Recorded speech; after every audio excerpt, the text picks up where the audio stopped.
Hare Krishna, Krishna Krishna, Hare Hare. Hare Rama, Rama Rama, Hare Hare. Sri Vishnu Sahasranama, name 989, Devaki-nandana. Some of the names in Vishnu Sahasranama are not easily understandable unless you've studied this subject matter, but those who are scholars of Bhagavatam or those who are just associated with topics of Krishna, they can very easily understand the meaning of the name Devaki-nandana. It's not a more obscure name, we could say. A well-known name, let's put it that way. Well-known name. Devaki-nandana means the son of Devaki. The Nandana specifically means who gives pleasure to, or the source of pleasure. Nanda, Ananda, source of pleasure for Devaki. And who is Devaki? Is the mother of Krishna. So he's known as Yashoda-nandana, Devaki-nandana, Nanda-nandana. Krishnaya Vasudevaya, Devaki-nandanaya cha, Nanda-gopa-kumaraya, Govindaya namo namaha. This well-known verse from Kunti's prayers to Krishna. First of all, she offers prayers to Krishna. So whether we take Krishna to be Devaki of Mathura, the son of Devaki, or the son of Nanda in Vrindavan, it's all covered here. Krishna, first offering up respects to Krishna, then Vasudevaya, son of Vasudeva. Devaki-nandanaya cha, as we'll see in this name, Devaki can refer to the wife of Vasudeva and also to the wife of Nanda, who's here called Nanda Gopa Kumariya. But Govindaya namo namaha, whether you take this name Devaki-nandan to mean Devaki, the wife of Vasudeva, Krishna outside Vrindavan, or Krishna in Vrindavan, he's always Govinda. He gives pleasure to the cows, the senses, the land. So Devaki-nandan gives the idea he's born of Devaki, right? He's also known as Devaki Janmavada. Jayati Jana Nivasa, Devaki Janmavada, Yaduvara Parishat, Vijana Kanat Susmita Srimokenas. What's the next line? Stirachara Vijana Gana Susmita Srimokena Vrajapura Vanitanam Vardhayan Kamadevam. So here in this verse we're particularly interested in the words Devaki Janmavada, which means he's known as the son of Devaki, which gives some doubt, doesn't it? Well, they say he's the son of Devaki, but So it's an unusual term, isn't it? You say so-and-so is the son of so-one. Well, yeah, that's what they say. Vada, I mean, they say like that, but I'm not really sure about that. It becomes more doubtful if you say the other way, because if you say, well, he's the son, says he's the father, but maybe the father's actually someone else. And the mother's quite clear, but you're not quite sure who the father is.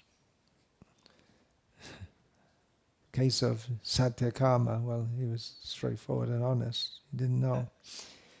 But the point being made here is that he's known like that, but no one can actually become the father or mother of the Supreme Lord in the sense that we understand it.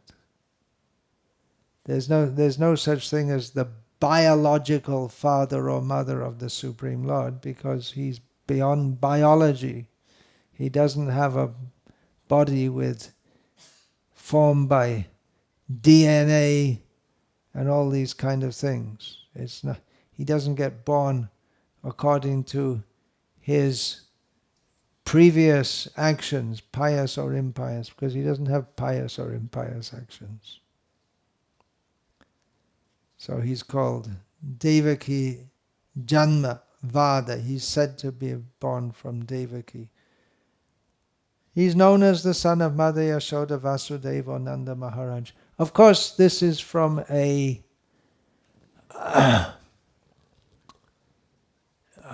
perspective of seeing things in terms of reality, things as they are. But that's philosophical perspective. Another perspective is that he really is the son of Yashoda and Devaki. And if you think he's God, that's round the wrong way. First of all, we have to understand he's supreme, and then understand actually the son of Mother Yashoda. That's for rasa. Then you forget that he's God. But from the perspective of rasa, he is the son of Mother Yashoda, and some people say that he's God, but yeah, okay. All right, if you want to think of him like that. This name, Devakinandana, is appearing in Vishnu Sahasranama toward the end, name 989. This is being spoken by Bhishma Dev, specifically to Yudhishthira, and many others are present, including Devakinandana himself, personally present there, who is quite competent to instruct everyone, the whole world. He is Jagat Guru after all. Krishnam Vande Jagat Gurum. But he prefers that Bhishma will speak and enlighten Yudhishthira. And this Vishnu Sahasranama, so many names have been given. 988. Well, it depends which numbering system you use. So many names, almost 1,000 names have been given. And Bhishma is calling attention to Yudhishthira. That's who it. Of course, Bhishma, he can't point anywhere. His body is filled with arrows. But he's giving an indication. That's who we're talking about. Your friend, your worshipable deity. It's him. Parashara Bhatta, the first Sri Vaishnava commentator on Vishnu Sahasranama, gives the understanding that through this name, Bhishma Dev is, by Bhishma Dev is saying that we're not just talking about some ethereal idea, some concept, but he's a real person and he's really here. He's really approachable. This is perhaps in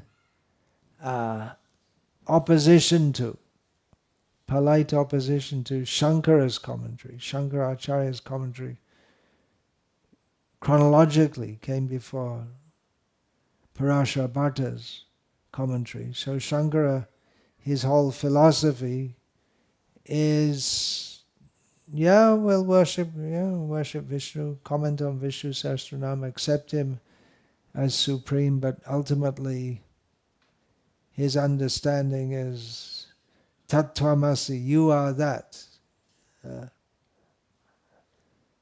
But Bhishma Dev is pointing out, he is that. You are his servant. He is supreme. It's not Yudhishthira Sahasranam or Bhishma Sahasranam or any person in the street Sahasranama is Vishnu Sahasranama. We're interested in Vishnu, who has appeared here. He's standing right next to Yudhishthira. We're talking, glory to God on high. Maybe you've heard that after coming to this country, or quite likely in India nowadays. Glory to God on high. It's a Christian way of saying. Glory, let him be glory. He's God on high, and we're down here, so we'll do what we like and pray to him for blessings. That's he should be praised, but he's your friend also. He's standing right next to you, right here. Parashrabhata, to support his point, because the commentators, they don't just make things up as they go along, but they take reference from Shastra to substantiate their points. So quoting from Mahabharata, Parashrabhata says, Sa eshu prita dirgaksha sambandite janadana esha bhutam bhavishyatcha bhavachcha bharatarshaba. O best of the Bharatas, Janardana, who has very long, beautiful eyes, is your kinsman. He is past, present, and future. So we have this seeming tension going throughout Visnu-sahasranama and going throughout Shastra. Even in Srimad Bhagavatam, we have descriptions of the Supreme Lord, Vishnu, Krishna, being supreme. He's everything, past, present, and future. Everything is within him. Nevertheless, he's beyond everything. And apart from that, he's a loving person. We have a person, he's beyond us in so many ways, but he's so close to us also. Shankaracharya gives another or similar idea, which he also supports from Mahabharata. But similar idea in as much to say that Vishnu is all in all, everything, and he's also Devaki Putra. He's the son of Devaki. Of course, his understanding, or the understanding he propagates, is different to that of the Vaishnavas. It can be very subtle, this Mayavad. We were quoting at midday from Shankaracharya. It gives a verse which is very beautiful, very applicable to Vaishnavas, but in their understanding, it is applicable to Mayavadis. What is that? You got that again? Shanta Mahanta Nevasanti Santa Vasanta Valloka Hitam Charantaha. What's the next line? Tirna Swayam Bhavana Bhavam Bhima Bhavarnavam Janan Ahaitunanapi Tarayantaha. Yeah, he's saying the great saintly persons, they're very peaceful in their outlook, they're pleasing like the spring, they work for the benefit of others, to uplift others, for the benefit of others. They've personally crossed over the ocean of material existence, and without any reason, without any desire for personal gain, they work to uplift others. So it's a very beautiful verse, very applicable to Vaishnavas. But it's in Vivek Churamani, which is absolutely impersonal, impersonalism. In this regard, reading from Srila Prabhupada's Nectar of Devotion, during the battle of Kurukshetra, Bhishma, the grandfather of Arjuna, was lying on a bed of arrows before departing from this mortal world. That's always the way. It's a bed of arrows. Bed, usually you think something comfortable, right? But bed of arrows. When Lord Krishna, Maharaj Yudhishthira, and the other Pandavas approached Bhishma Dev, he was very grateful to Lord Krishna, and he addressed the Brahmana military commander Kripacharya thus. Now, Bhishma and Kripa were in the same situation, inasmuch as they were both devotees of Krishna, but they both ended up on the wrong. They favored the Pandavas, but they ended up on the other side. So Bhishma spoke to Kripa. My dear Kripa Acharya, just see the wonderful causeless mercy of Lord Krishna. I am most unfortunate. I have no qualification. I was opposing Krishna's most intimate friend Arjuna. I even tried to kill him. I have so many disqualifications. And yet the Lord is still so kind that he has come to see me at the last point of my life. He is worshipable by all great sages, but still he is so merciful that he has come to see an abominable person like me. So Bhishma, by saying this name Devakinandana, he's gone through so many names which show the glory of Vishnu. And of course, Parashara Bhatta brings out his mercy also, but specifically Devakinandana. He is right here, this very person. Other names are there, just like we Arka means the sun. Okay, the sun's in the sky. And then we have Srashta, the creator. Yeah, the creator, we don't see him. But Devakinandana, he's right here with us. Baladev Vidyabhushan, who has given his commentary, Gauriya Vaishnava, so he's related these names, given understandings of the names in relation to Gauriya Vaishnava understanding, and highlighting Krishna's pastimes in Vrindavan, explaining many names. He says, Baladev Vidyabhushan, he says that Devaki here refers to Yashoda. You may think, well, that's cheating. All right, that's not right. But it's not cheating at all. And before him, Jiva Goswami also found from Adi Purana, Dve namni nanda bharyaya Yashoda Devaki ticha. Nanda's wife has two names, Yashoda and Devaki. And Baladev Vidyabhushan says, it's also well known that Krishna was born from both of them. So if you say Krishna is born in Mathura, well, that's also, Rupa Goswami says, right in his Upadeshamrita, he's born in Mathura. And if you say he's born in Mathura, means from Devaki, the wife of Vasudeva. And if you say he's born in Vrindavan as the son of Yashoda, it's also correct.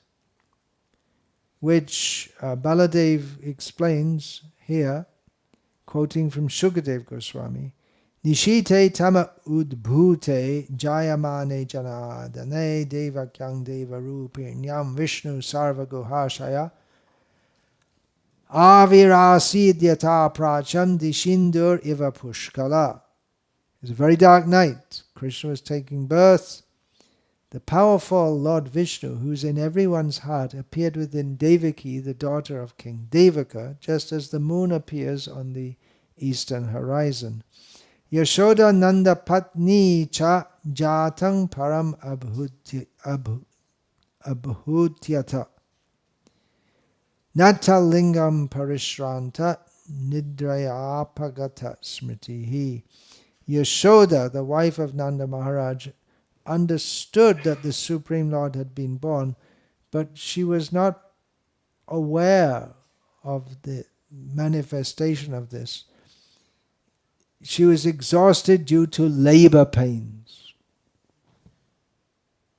The labor pains of Yoga Maya is completely spiritual. Overcome by sleep, she lost her memory. Yeah, it's Krishna's internal potency doesn't want Yashoda to... As Devaki very clearly from the very beginning understood, oh, this is Vishnu, but Yogamaya didn't want Yashoda to think like that. You spoil everything from the very beginning. So the meaning, Baladev Vidyabhushan explains that both Vasudev's wife and Nanda's wife understood that the Supreme Lord had been born from their respective wombs, yet Yashoda was not aware of these signs, such as the arrival of Vasudeva. She didn't see Vasudeva come because she was exhausted from the labor, and the Acharyas further explain with reference from Shastra that actually not only was a daughter born to Yashoda, but Krishna was directly born, and then Krishna was born at the same time to Devaki and Mathura also. Vasudeva brought Vasudev Krishna, who merged into the very form of Yashoda's son. Therefore, Baladev Vidyabhushan explains, statements such as the following are fully correct. That Adrishya Tanuja Vishnu, Lord Vishnu's younger sister, was then seen. Nandas Tvatmaje Jataladaha. When his son was born, Nanda Maharaj became jubilant.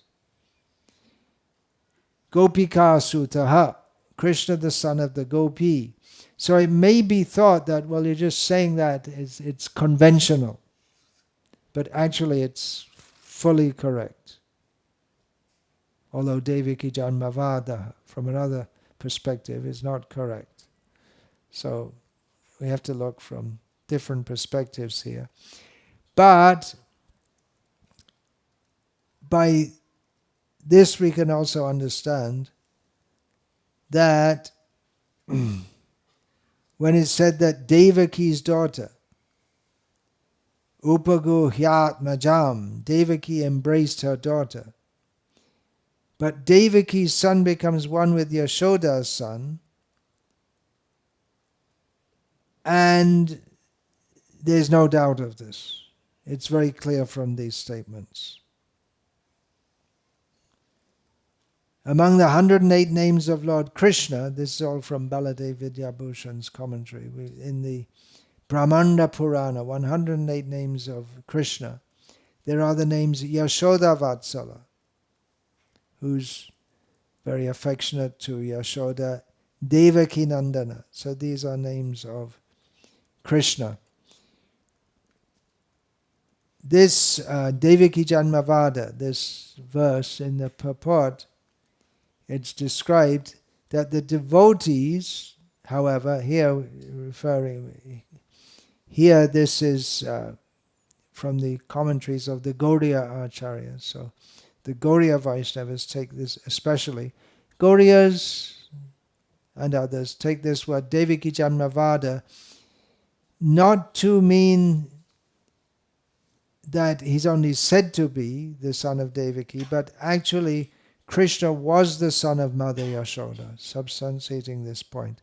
What are we saying here? That Devakinandana, it's wrong to say the son of Devaki? No, it's correct, but it's correct to take it that he's the son of Devaki, the son of the wife of Vasudeva, but even more so, that he really is the son of Yashoda. It's not just that he's said to be, but he really, really is.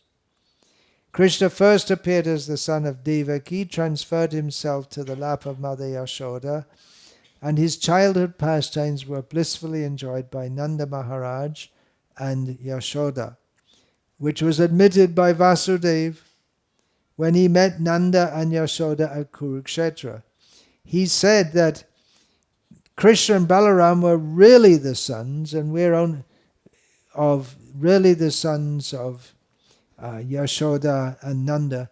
And although we're officially the parents, but the real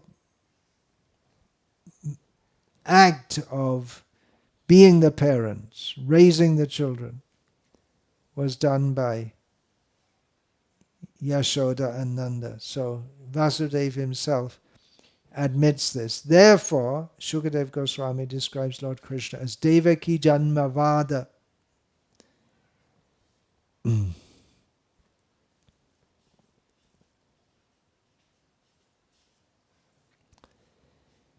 So by this name Devakinandana, Bhishma satisfies all the devotees who are present there, the Pandavas and so many others who are present there. But he also satisfies the devotees of Vrindavan who know Krishna in Vrindavan.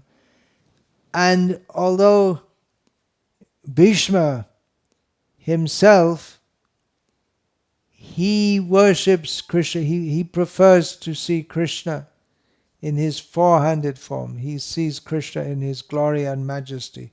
But he knows about Krishna in Vrindavan. We'll find in the 9th chapter of the first canto of Bhagavatam, when Bhishma is preparing to leave this world, and does leave this world in the presence of Lord Krishna, in speaking about the glories of Krishna, just before he departs from this world, he speaks the glories of Krishna. Among these prayers, he says, Lalita gati vilasa valguhasa pranaya nirikshana kalpito rumanaha kritim anukritavatya unmadandaha prakriti magan kila yasya gopavadva. He prays with Krishna directly in front of him. Let my mind be fixed upon Lord Shri Krishna, whose motions and smiles of love attracted the damsels of Vraja Dhama, the gopis. The damsels imitated the characteristic movements of the Lord after his disappearance from the rasa dance. So Bhishma knows very well about Krishna's pastimes in Vrindavan and the glories of those pastimes. So by saying Devaki-nandana, he satisfies the devotees who like to see Krishna as the king or the prince of Dwarka, and also the devotees of Vrindavan. It's a great honor for Devaki that her name is invoked in this regard, because there are so many devotees, and Krishna is affectionate to all of them. Devaki, she's a mother. She has a son. There are so many mothers with sons present here. Mothers with sons, fathers with sons. It's not an unusual thing. But Devaki has become glorified eternally because her son is the Supreme Lord. Prestige accrues from association with the great, someone great. Just where they may be famous or infamous. Just like there are so many immigrants into America. One of them is an immigrant from Slovenia, which is a country which people in Croatia have heard of it. They probably even know where it is. But otherwise, mostly if you say from Slovenia, they what, Slovakia? You know what it is. But it's a non-entity of a country, so to speak. Excuse me if there's anyone from Slovenia here. The Croatians won't mind me saying. They don't even know Croatia. Oh, yeah, everyone knows Croatia because of football, right? Yeah. Otherwise, what is Croatia? It's the population of Atlanta is probably more than Slovenia.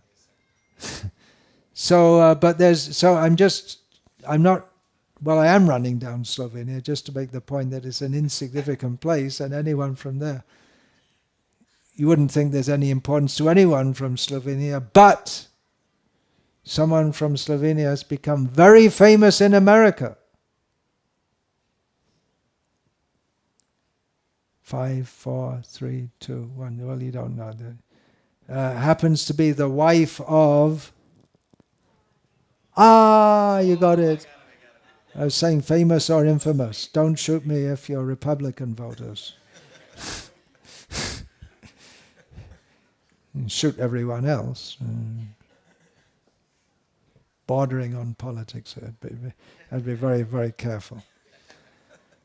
So anyway, I'm just making the point that although she is another woman, another person among the, how much was the population of America now? 380 million. Whatever it was 2, 3 more, 3 or 4 seconds later, because they're pouring in all the time. Touching on politics again. Yeah. But the point is, she became famous by association with the famous. Right? Prabhupada disciples, they're all within ISKCON. They're generally considered very great because of their association with the great. Otherwise, I don't come from such an insignificant country as Slovenia, but I come from Britain.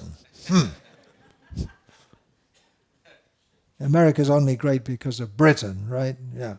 Okay, I'm from Britain. But just another useless, foolish idiot who happened to get born in some kind of British body. And foolishly thinking I'm better because I'm from Britain.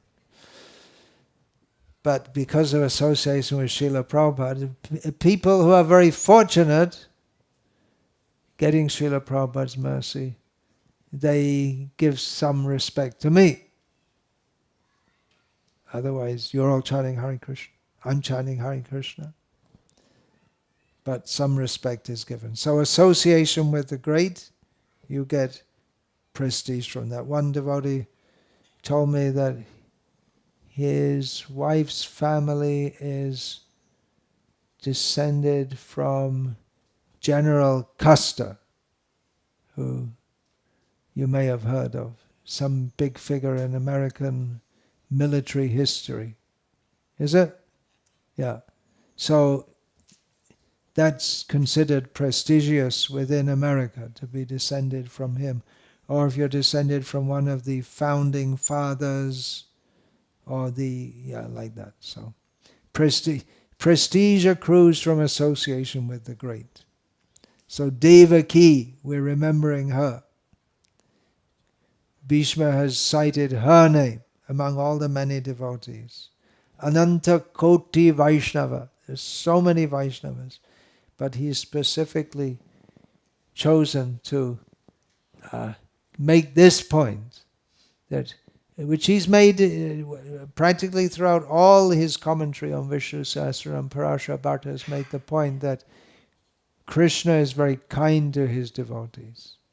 He's made this point. He's emphasized these 2 qualities of Vishnu. One is his bhakta-vatsalyam, his affection towards his devotees, and his socialyam, his good nature, his good qualities. Krishna loves his devotees. The name Devaki-nandana gives this idea. The name Uddhava could have been invoked. Krishna specifically told Uddhava, Natata me priyatama atmayonena shankaraha nacha sankar shano nashya nayavatma chayata bhavan. Krishna says that if I think of Brahma, who's born from me, if I think of Shiva, who's known as a great devotee, if I think of my brother, Sankarshan, if I think of my wife, Lakshmi, they're all very dear to me, but none of them are as dear to me as you, and even I myself am not as dear to myself as you are, Uddhava. he felt very close to Uddhava. But then Uddhava, who is known as the greatest devotee in Dwaraka, he was sent to Vrindavan to understand the glory of the love of the devotees. Krishnadas Kaviraj Goswami reveals the heart of Krishna. Atma hoite Krishna bhakte baro karimane ihate bahuta shastra bachana pramane. Krishna thinks that his devotees are much better than himself, much greater than himself. And there is so much evidence in Shastra in this regard. And that's what Krishnadas Kaviraj says. And then he quotes one statement of Krishna's in this regard. Again, Krishna speaking to Uddhava, we find in the 11th canto of Bhagavatam. Na sadhyati mang yogo, na sankhyan dharma uddhava, na swadhyayas tapastyago, yata bhakti mamorjita. My dear Uddhava, the unalloyed devotional service rendered to me by my devotees brings me under their control. He thinks the devotees are greater than me. I've come under the control by the devotees because of their devotion. And Krishna says, I cannot be thus controlled by those engaged in mystic yoga, Sankhya philosophy, pious work, Vedic study, austerity, or renunciation.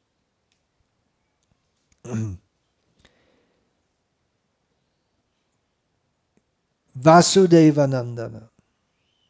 If Bhishma had said Vasudevanandana, that might have appealed to Yudhishthira more, because that directly gives the blood relation, you can say.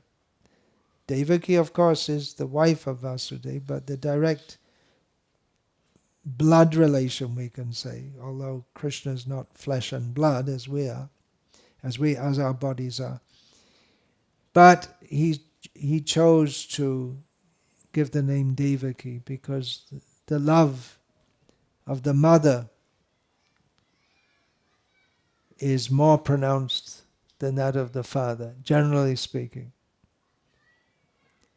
Srila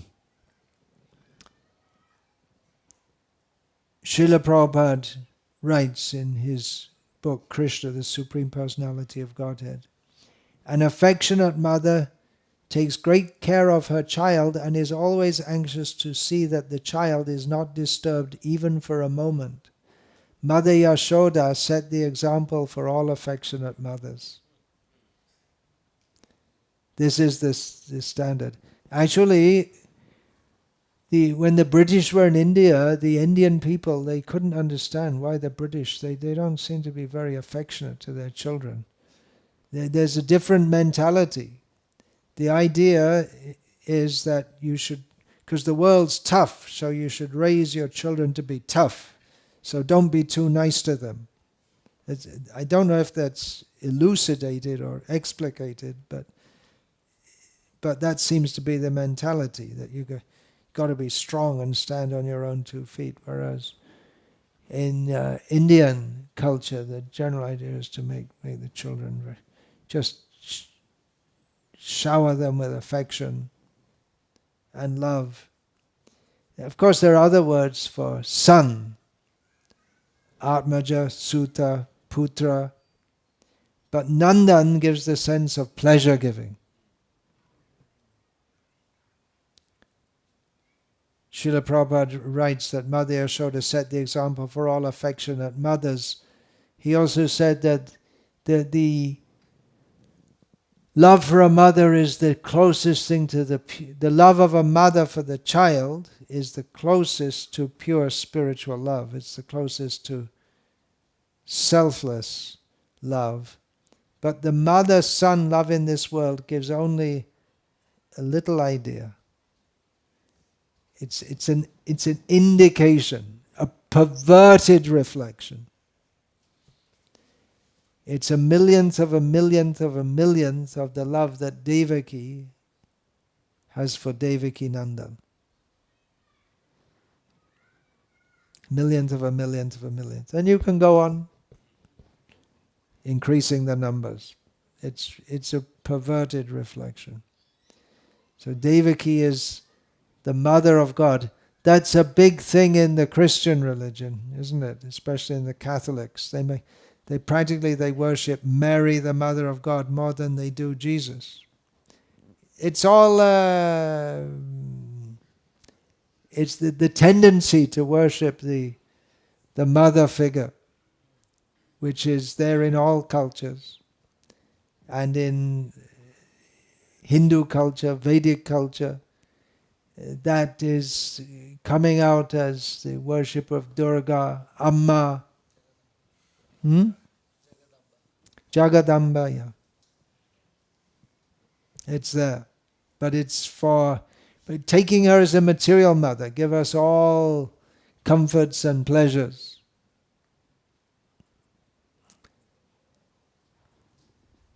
That there's in Tamil Nadu, there's that famous Our Lady of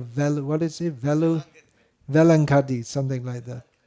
Yeah, and more Hindus go there, at least as many Hindus go there as Christians. They say it was originally a Durga temple. But the story is that there were Portuguese sailors off the coast, and they prayed to Mary and in a storm, and they were saved. And then they made a church like that. So she appears. There's these atheists. They say, "Well, what God don't you believe in? We're the same as you. You don't believe in all these. You only believe in the Christian God." But there are so many other gods, and we don't. You just join us. You only have to believe in one other not God, and then you'll be the same as us. But we understand that Krishna and even the demigods manifest themselves as people conceive of them. It may be a wrong conception or partially wrong, but they reciprocate in that way. That's why we have to understand from Shastra who he actually is. This name, Devakinandana, having gone through whole Vishnu Sahasranama, after this there are just 11 names left, which when you've been through almost 1,000, 11, you're getting there, right? But it's also a reminder, after being through glorification of Vishnu, Krishna in so many names, that we have to worship him along with his devotees. In this regard, I'm going to read from Srila Prabhupada's purport, again from the section of Bhishma Dev. The departure of Bhishma, very suitable for discussing Visnu-sahasranama, as Bhishma is the speaker. Srila Prabhupada writes, Bhishma Dev is conscious of the sweetness of transcendental humor, and therefore he likes to address the Lord as Vijaya Sakhe, Partha Sakhe, etc. Exactly like Nanda-nandana or Yashoda-nandana. The best way to establish our relation in transcendental sweetness is to approach him through his recognized devotees. One should not try to establish this relation directly. There must be a via medium which is transparent and competent to lead us to the right path. From Srila Prabhupada's commentary on Mukunda Mala Stotra. Srila Prabhupada did a commentary on Mukunda Mala Stotra. You know that? He started it, but he didn't finish it. But this part is from Prabhupada's commentary, from the second verse. Vasudev and Devaki.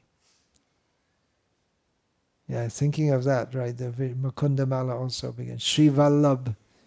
Sri Vallabh. So immediately brings, before the name of Mukunda comes the name of Sri. Vasudeva and Devaki, Srila Prabhupada writes, are confidential devotees of the Lord in the mood of parental love.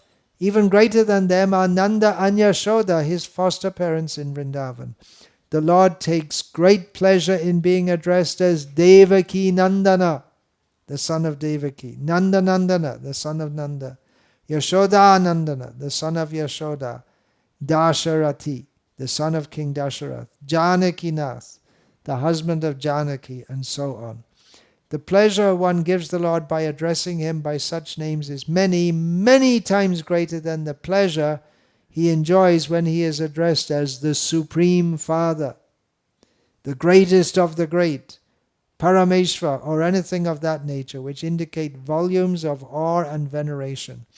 Therefore, the names King Kulashekar uses to glorify the Lord in this verse indicate his intimate transcendental relationship with the Lord. It's good to know we're not the body when it gives pain. Okay, another quote from Srila Prabhupada from Teachings of Lord Kapila. He's quoting, O son of Nanda Maharaj, I am your eternal servant, but somehow or other I have fallen into this ocean of birth and death. Chaitanya Mahaprabhu addresses the Supreme Lord Krishna as the son of Nanda Maharaj. Krishna is very pleased if one addresses him as the son of Vasudeva, Yashoda, or Maharaj Nanda. Krishna likes to be named in relation to his pure devotees. Therefore he is called Yashoda-nandana, Nanda-nandana, Vasudeva-nandana, Radhika Ramana, and so on. Then Srila Prabhupada speaking on the meaning of the song Bhaja Hure Mana. Govinda Das is expressing his desire. My dear mind, you just be engaged in devotional service of Nanda-nandana. He does not say Krishna. He says Nanda-nandana. Bhaja Hure Mana Shri Nanda-nandana. If we address Krishna directly, that is not very pleasing. But if we say Krishna, Nanda-nandana, Yashoda-nandana, Devaki-nandana, Pata Sarati, in relationship with his devotee, then he becomes more pleased. Then, Srila Prabhupada, speaking on Radhashtami, says, Kapila Dev is known as Devahuti Putra, the son of Devahuti. All incarnations of God are famous especially by the mother's name, just like Krishna is famous by Yashoda-nandana, Devaki-nandana. He is very much pleased when his name is made in connection with his mother and father. Nanda-nandana, Vasudeva-nandana, similarly here also, Devahuti-nandana, Devahuti Putra Kapila. There are many such quotes. I'll read another one. Srila Prabhupada, in a Bhagavatam talk, explaining the Radha Madhava song, Srila Prabhupada quotes, Gopi Jana Vallabha Girivaradhari and Yashoda Nandana. When you address Krishna as the son of Yashoda, he becomes very, very glad. If you address Krishna, O Param Brahma, Param Dhama, as Arjuna did, Param Brahma, Param Dhama, Pavitram Paramam Bhavan, Shashvatam Purusham Adyam. They're all the Vedic hymns, they're praying for Krishna, but Krishna is very, very pleased if you address Krishna as Yashoda-nandana, Nanda-nandana, Radha Madhava. He is so pleased, immediately he responds, he likes it. Then again, another quote from Srila Prabhupada in this regard.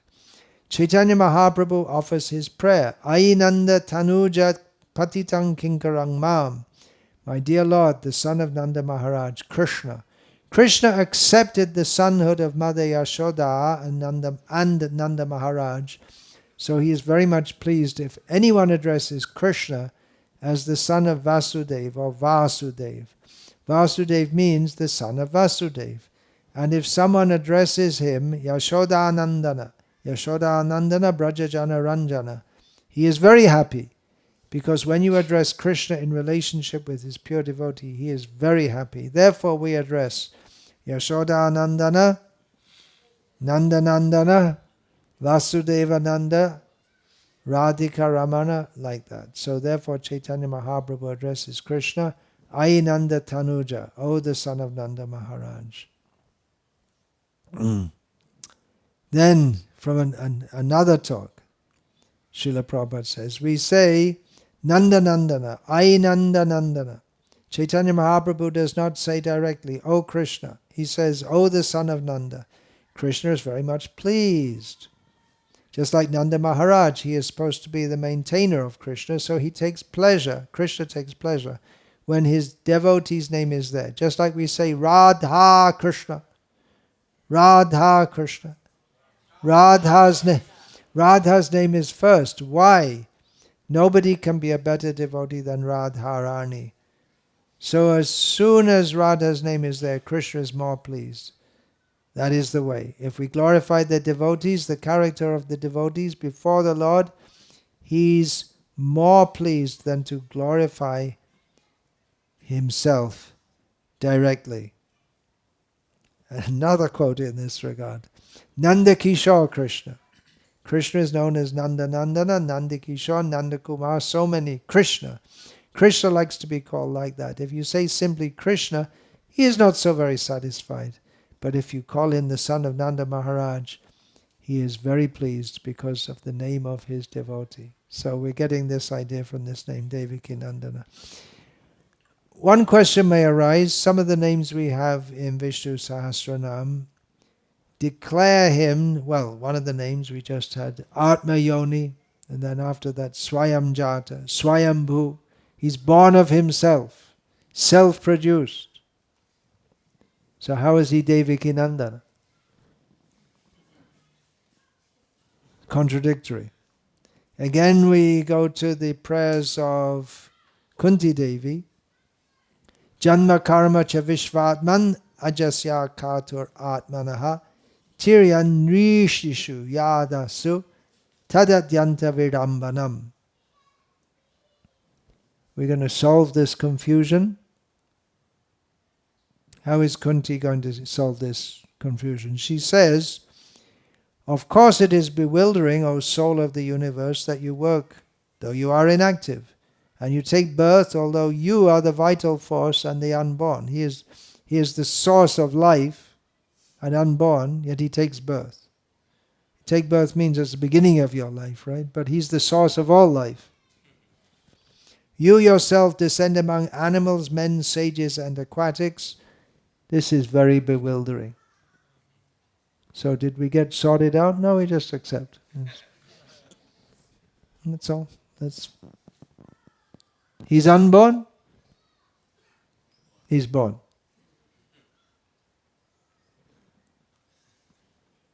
He's everything, right? He's unborn. How can he be born? He's God. But then if you say he can't get born, well, that's limiting him. So he can get born also. He could be unborn and born at the same time. Doesn't make sense. Doesn't make sense to you, but you're not God. He is. Ajopi sanavya yatma bhutanam ishvaropi san prakrating swamadhishtaya sambhavame atmamaya. He says himself, I'm unborn. My transcendental body never deteriorates. But still, I'm born.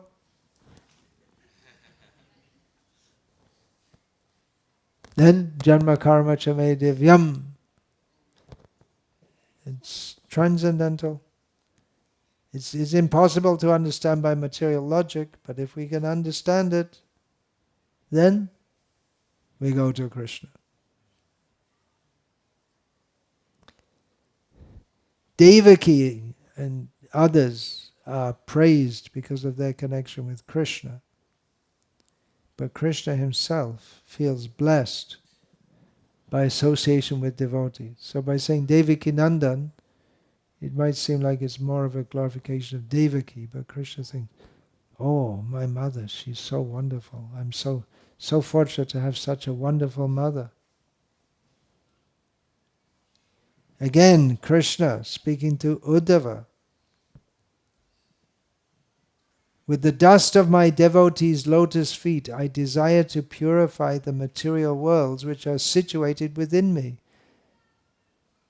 Thus I always follow the Krishna says, always follow the footsteps of my pure devotees who are free from all personal desire, wrapped in thought of my pastimes, peaceful, without any feelings of enmity and of equal disposition everywhere. So devotees worship Krishna because he's the supreme, and Krishna says, I worship my devotees. Purport. Just as the devotees always follow the footsteps of Lord Krishna, similarly, Lord Krishna, being a devotee of his devotees, follows the footsteps of his devotees. The Lord desires to purify the universes situated within him by taking the dust of the lotus feet of his pure devotees.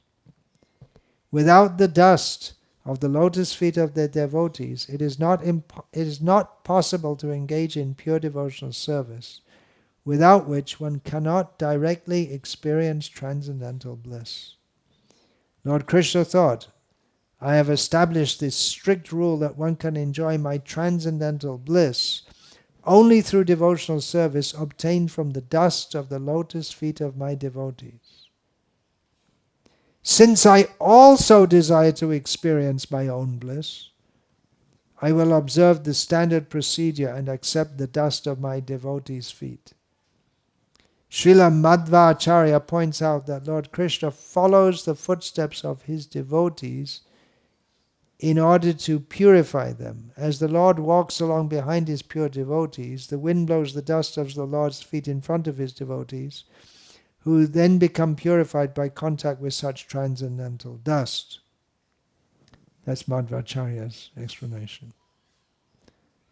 But Krishna himself doesn't say that. Madhva is very strong on establish, he's God, he's God, he's God, he's God. One should not foolishly look for material logic in these transcendental pastimes of the Lord. It is simply a question of the love between the Lord and his devotees.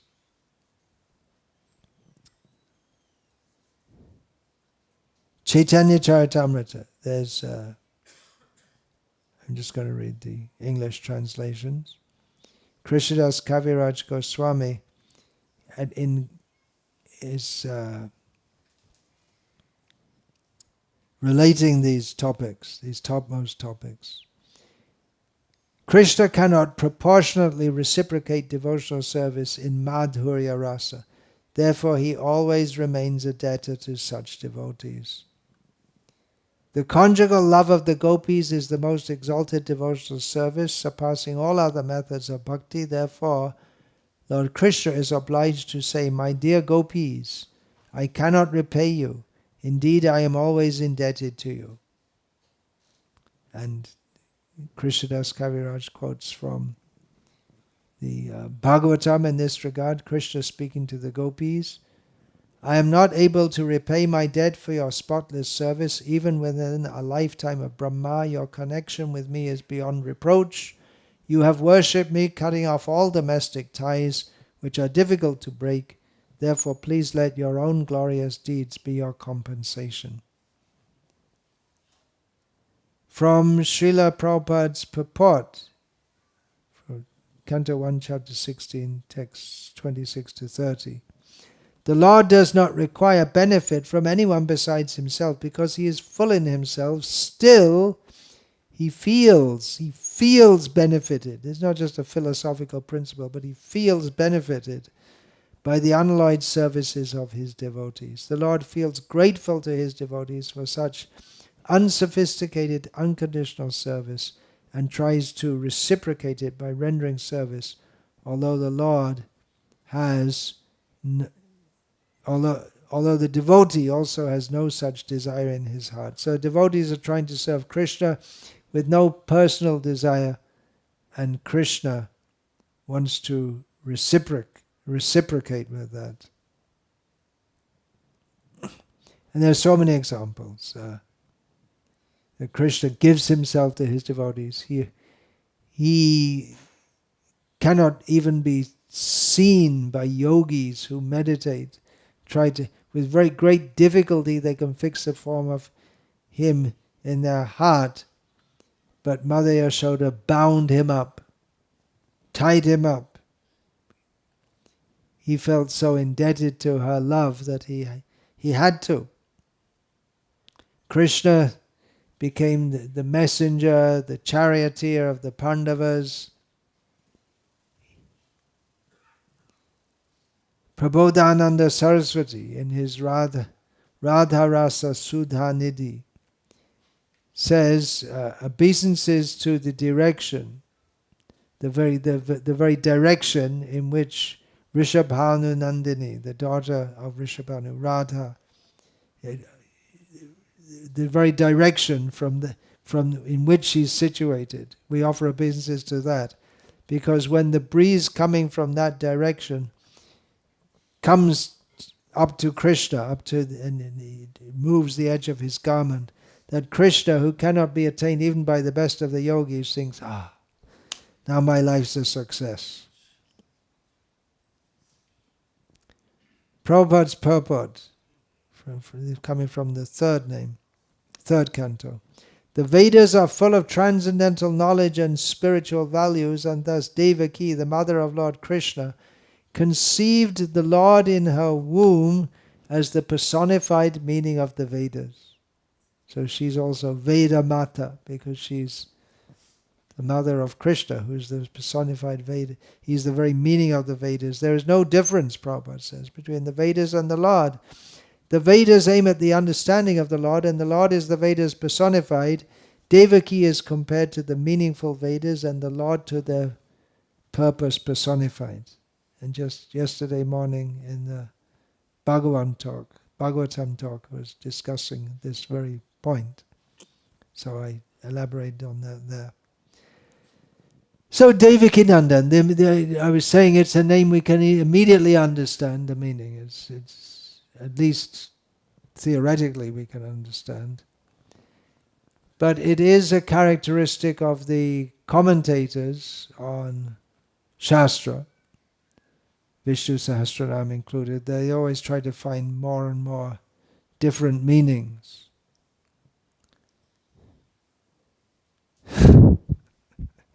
So, one of the commentators has said, the term Devaki refers to soma juice because it gives pleasure to the devotees. And the Lord is called Devakinandana because he is delighted by the offerings of soma juice. But that's not what Bhishma was thinking of when he said Devakinandana. Soma juice is extracted by the use of stones, and so it is called Devaki. One who is delighted by the offering of soma juice extracted through the use of stones is Devakinandana. Satyadeva Varshishta, he says, he explains his name in reference to Surya. So these scholars, they're like, it's okay finding different meanings and the glories of Vishnu by finding different meanings, but when you have this name, and it's directly referring to Krishna, the son of Devaki, and that you want to make soma juice and over enthusiastic to find new meanings, not very pleasing to the devotees. We should take the direct meaning. Don't go for the indirect meaning. In the Madhva Sampradaya, who put a lot of emphasis on Lakshmi, so they say Devaki means Lakshmi. Okay, all right, it's Vaishnava Sampradaya, so he's called Devakinandana. Two interpretations connected to Ganga. Devaka means Varuna, his wife is Bhagirathi. By the touch of his lotus feet, he brings happiness to her. I'm just saying it because it's there in the... Devaka is Narayana, his daughter is Devaki, that is Ganga, and he gives bliss to her. So he's called Devakinandana. Just saying for the sake. It's there. It's among the commentaries. Hare Krishna. Devakinandana Bhagavan ki jai. Hare Krishna.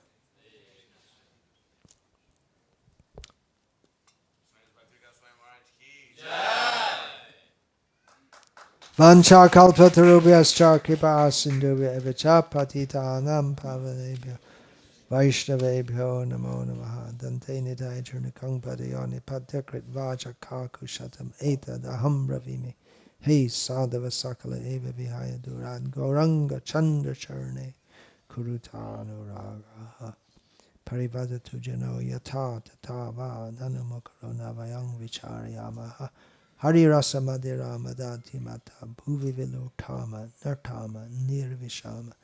Hare Krishna, Krishna Krishna, Hare Hare, Hare Rama, Rama Rama, Hare Hare. Thank you very much for coming in midweek, listening. Topics of Krishna. Thank you very much. Hare Krishna. Yeah, so. And